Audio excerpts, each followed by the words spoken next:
2절입니다. 2절 같이 한번 읽겠습니다. 시작. 엿새 후에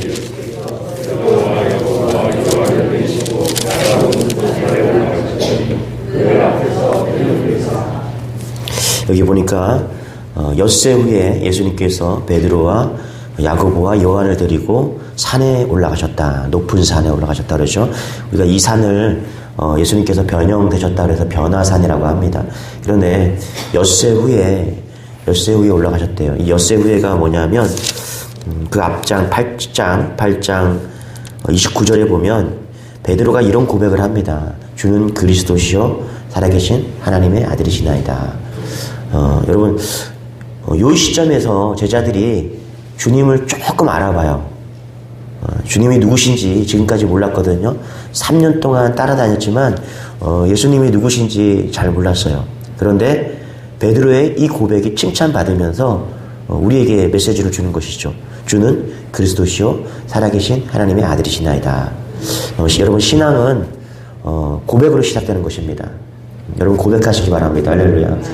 많은 것 고백하지 않고 한 줄만 고백해도 그 고백이 능력이 되는 것입니다. 언제 제자들이 변하기 시작했냐? 베드로의 이 고백 때문에 시작된 거예요. 주는 그리스도시요 살아계신 하나님의 아들이었다. 그래서 이 고백이 있는 사람과 고백이 없는 사람은 신앙생활이 완전히 달라집니다. 여러분들이 오늘 이 새벽에 나와서 한 가지, 한 줄만의 고백이라도 주님께 나아가시기 바랍니다. 주님 사랑합니다. 주님을 붙잡습니다. 주님 응답하여 주옵소서. 어떤 고백이라도 상관이 없어요. 주님께 내게 모든 것을 간절하게 의탁하면서 한 줄의 고백이면 주님께서 우리에게 응답하시고 역사하신다는 사실을 믿는 여러분 되시길 바랍니다. 그래서 이 고백이 있은 후에 엿새 후에 예수님께서 베드로와 요한과 야고보를 데리고 변화산에 올라가셨다. 이렇게 이야기를 합니다. 그래서 여러분 신앙생활은 고백이 있으면 반드시 그 다음에 따른 것이 뭐냐면 우리가 고백을 하잖아요. 우리가 예수님을 구주로 고백하잖아요. 그러면 놀라운 체험을 하게 됩니다. 오늘 말씀해 보니까 고백 이후에 변화산의 체험이잖아요. 그렇죠? 이것은 놀라운 체험입니다. 예수님께서 3명의 제자를 데리고서 변화산에 올라가셨어요. 왜 올라가셨는가? 마가복음에는 기록되지 않았는데 누가복음 9장 28절에 보니까 제가 읽어드릴게요. 이 말씀을 하신 후 예수께서 베드로와 요한과 야고보를 데리고 기도하러 산에 올라가사. 그렇죠? 기도하러 산에 올라갔다가 용모가 변화되고 그 옷이 휘어져 광채가 나더라. 그러니까 변화산에 왜 올라가셨다고요? 기도하러 올라가셨다. 그렇죠? 기도하러 가셨다가 어떤 일이 벌어졌어요? 용모가 변화되고 예수님의 용모가 변화되고 그 옷이 휘어져서 광채가 났다. 기도하면 놀라운 일이 벌어질 줄 믿습니다. 예. 고백하잖아요, 우리가 주님을 고백하고 뭔가 한 가지라도 우리가 한 문장이라도 우리가 고백하면요. 그리고 나서 우리가 신앙생활을 기도로 시작하면은 반드시 이렇게 놀랄 만한 체험을 하게 된다는 거예요. 어떤 체험을 했냐? 예수님의 용모가 변화되셨어요. 우리의 심령과 우리의 삶에 여러분 기도를 통해서 우리의 변화가 일어나기를 소망합니다. 분명한 것은 예수님께서 기도하실 때 용모가 변했듯이 우리도 변화될 수 있다는 거예요. 기도하면 우리의 마음이 변화되고 우리 삶이 변화되고 할렐루야. 변하는 놀라운 체험을 하게 될 줄 믿습니다. 3절 4절 5절 같이 한번 읽어볼게요. 시작. 그 옷이 광채가 나며 세상에서 빨래하는 자가 그렇게 희게 갈 수 없을 만큼 매우 휘어졌더라.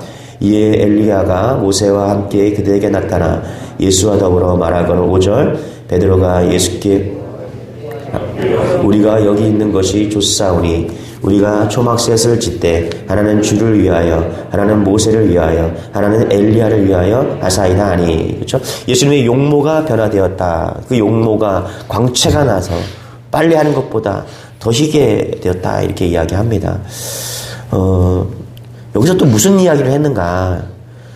누가복음 30장에 보면은 이렇게 기록되어 있어요. 예수님께서 이렇게 광채가 나면서 용모가 변화됐고 그 옆에는 모세와 엘리야가 나타났죠. 무슨 얘기를 했는가? 누가복음 9장에 이렇게 기록되어 있습니다. 30절. 문득 두 사람이 예수와 함께 말하니 이는 모세와 엘리야라.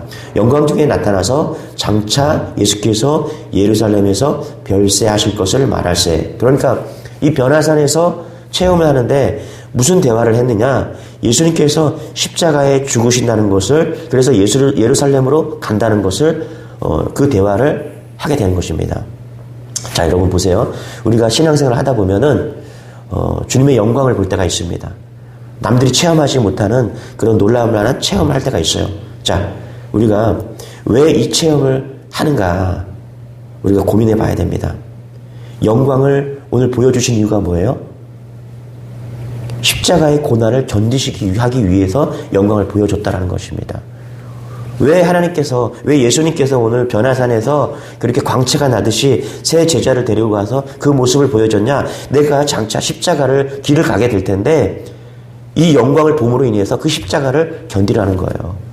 여러분 잘 보세요. 우리가 언제 영광을 보냐면, 우리가 왜 보냐면, 우리가 십자가의 길을 걸을 수 있도록, 그 영광을 통해서 십자가의 길을 걸을 수 있도록 우리를 능력을 주시기 위해서 그런 경험을 하게 된다는 것입니다. 저도 인생을 살면서 이렇게 놀라운 일을 경험할 때가 참 많이 있었습니다.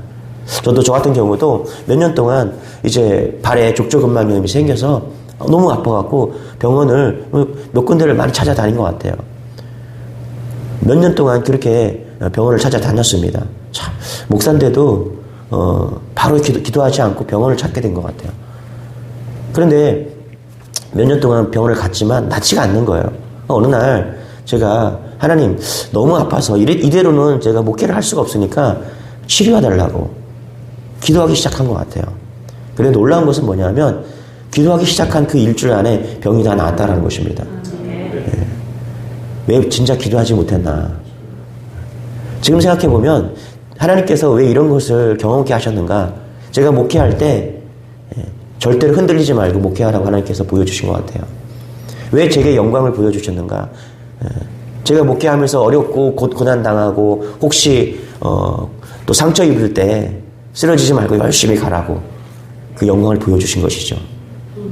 우리 권사님께서 1차 새벽 기도 때 응답받았다고 이야기하지 않았습니까? 그렇죠? 월세를 받지 못했는데 월세를 내줬는데 연락도 안 되고 몇 개월 동안 연락이 안 돼서 수십 통의 전화를 하고 집에 찾아가서 메시지를 붙이고 막 했는데도 연락이 오지 않았어요. 답답하죠. 월세를 못 받고. 그런데 특세 기간 마지막 날 4시에 전화가 와서 모든 걸 다 해결해주고 이제 그렇게 문제가 해결된 것이죠. 여러분 잘 보세요. 왜 하나님께서 그런 영광을 보여주십니까? 이유는 한 가지입니다. 예수가 누군지 알라는 거예요. 예수가 누군지 알고 정말 영광을 붙들고 그 영광을 보고 고난과 어려움이 와도 예수님을 증거하는 삶을 살라는 거예요. 그래서 우리에게 영광을 보여주는 것입니다. 여러분 보세요. 6절, 7절, 8절 읽겠습니다. 시작. 이는 그들이 몹시 무서워하므로 그가 무슨 말을 할지 못하느니라. 마침 구름이 와서 그들을 덮으며 구름 속에서 소리가 나되 이는 내 사랑하는 아들이니 너희는 그의 말을 들으라 하신지라. 문득 둘러보니 아무도 보지 아니하고 오직 예수와 자기뿐이었더라. 자, 이 변화산에서 영광의 사건이 왜 일어났냐? 여기 보니까 이는 내 사랑하는 아들이니 너희는 그의 말을 들으라. 왜 변화산의 사건이 일으켜졌어요? 예수가 누군지 알게 하기 위해서예요. 예수가 내 아들이 하나님의 아들이니까 내 말을 들으라. 예수의 말을 들으라는 거예요. 이 변의 사건은 분명한 메시지가 있는 것입니다. 예수가 누구신지 알기 위해서. 우리가 인생을 살아가다 보면 이렇게 영광되게 놀라운 체험을 할 때가 있습니다. 여러분 그 체험을 통해서 우리가 알아야 돼요. 뭐예요? 예수가 누군지 분명히 알아야 됩니다. 그저 하나님께서 와 나의 병을 치료해 주셨구나. 하나님이 내 사업을 열어주셨구나. 박수치고 거기서 머무르는 것이 아니라 이것을 통해서 내게 주시는 메시지가 뭐냐. 하나님이 누구신지 예수 그리스도가 누구신지 분명히 알게 하기 위함이라는 것입니다. 여러분 예수를 알아야 됩니다. 예수님을 알고 예수님을 고백하는 여러분 되시길 바랍니다. 9절 10절입니다. 같이 읽겠습니다. 시작. 그들이 산에서 내려올 때 예수께서 견고하시되 인자가 죽은 자 가운데서 날 때까지는 본 것을 아무에게도 이르지 말라 하시니 그들이 이 말씀을 마음에 두며 서로 문의하되 죽은 자 가운데서 살아나는 것이 무엇일까 하고. 아멘. 저는 그런 생각을 좀 해봤어요. 여러분 산 위에 왜 3명의 제자들만 데려갔었을까? 여러 가지 해석들이 있을 거라 봅니다. 그런데 중요한 것은 우리가 산 아래에 있는 9명의 제자들보다 우리가 3명의 제자가 예수님과 함께 변화산에 올라가서 예수님의 변형된 모습을 본 그들에게 분명한 것은 믿음이 자라났다는 것입니다. 여러분 9명의 제자들이 산 아래에서 무엇을 했을까 좀 찾아보니까 14절에 이렇게 기록되어 있어요. 뭐냐면 산 아래의 제자들은 귀신을 쫓아내지 못하고 쩔쩔매고 있었다. 그러니까 산 아래에서 무슨 일이 있었냐면 귀신 들린 그런 사람이 있었는데 산 아래에서 있었던 9명의 제자들은 그 귀신을 쫓아내지 못하고 쩔쩔매고 있었다는 거예요. 성경을 읽어보니까 기도가 없어서 믿음이 없어서 귀신을 쫓아내지 못했다라고 얘기합니다. 여러분 우리가 할 수만 있다면 이런 예수님과 놀라운 경험을 하시기 바랍니다. 예수님과의 놀라운 경험을 통해서 우리가 능력을 받아야 돼요. 예수님이 산에 올라가셨다면 우리도 같이 산에 올라가야 됩니다. 내려오는 신앙이 아니라 날마다 주님과 함께 올라감으로 인해서 체험을 경험하고 능력을 얻는 그런 은혜가 우리에게 임할 줄 믿습니다. 그럴 때 우리가 세상에서 귀신도 쫓아내고 또 치유하고 이런 은혜가 있는 것이죠. 그런데 여러분 잊지 마십시오. 변화산이라는 곳은 영적 체험의 장소예요. 그러나 그 변화산은 영적 체험의 장소이지 머물러 있어야 될 장소는 아니라는 것입니다. 9절에 보니까 이렇게 말해요. 그들이 산에서 내려올 때 베드로가 여기가 좋으니까 여기 있읍시다. 예수님 여기서 초막셋을 짓고 여기 있읍시다 라고 말했지만 예수님께서는 그들을 데리고 내려가셨어요. 여러분 신앙생활 할 때 우리가 영적 체험을 해야 돼요. 그러나 그게 전부가 아닙니다. 내려와야 돼요. 우리가 일상 체험을 하고 일상으로 내려와야 돼요. 놀라운 경험을 해야겠지만 일상으로 내려와야 돼요. 현실로 돌아와야 됩니다. 변화산에 체험을 했다면 오늘 그 체험을 가지고 산을 내려가야 됩니다. 산 아래 현실로 내려와야 된다는 거예요. 기독교에 많은 신비들이 있습니다. 그래서 어떤 사람은 기도원에 올라가서 그냥 40일, 50일 내려오지 않는 사람들이 있어요. 아니에요. 여러분 체험을 했다면 산 아래로 현실로 내려와야 돼요. 신비주의에 빠지지 말고 광신자가 되지 말고 현실로 내려와서 복음을 전하는 그런 삶을 살아야 됩니다. 과거나 지금도 이처럼 변화산의 영적 체험을 하고 그 산에서 내려오지 않는 사람들이 있습니다. 여러분 잊지 마세요. 우리가 내려와서 하루 세 끼를 밥을 먹고 사회생활을 하는 것은 너무나 중요한 것입니다. 예수님께서 왜 오늘 산을 내려오셨습니까? 바로 산 아래에 있는 사람들을 구원하시기 위해서 내려오셨다는 것입니다.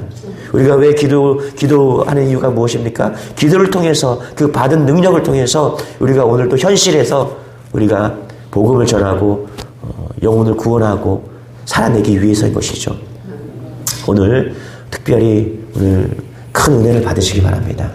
기도하실 때 오늘 놀라운 체험을 하시기 바랍니다. 고백하세요. 주님, 제 문제에 개입하여 주옵소서. 주님, 내 사업장에 와주옵소서. 할렐루야. 주님, 우리 가정에 와주시옵소서. 이 한 줄 고백을 하십시오. 주님께서 반드시 영적 체험을 하게 하실 것입니다. 그런데 머물지 마시고 그 체험을 가지고 세상으로 나아가시기 바랍니다.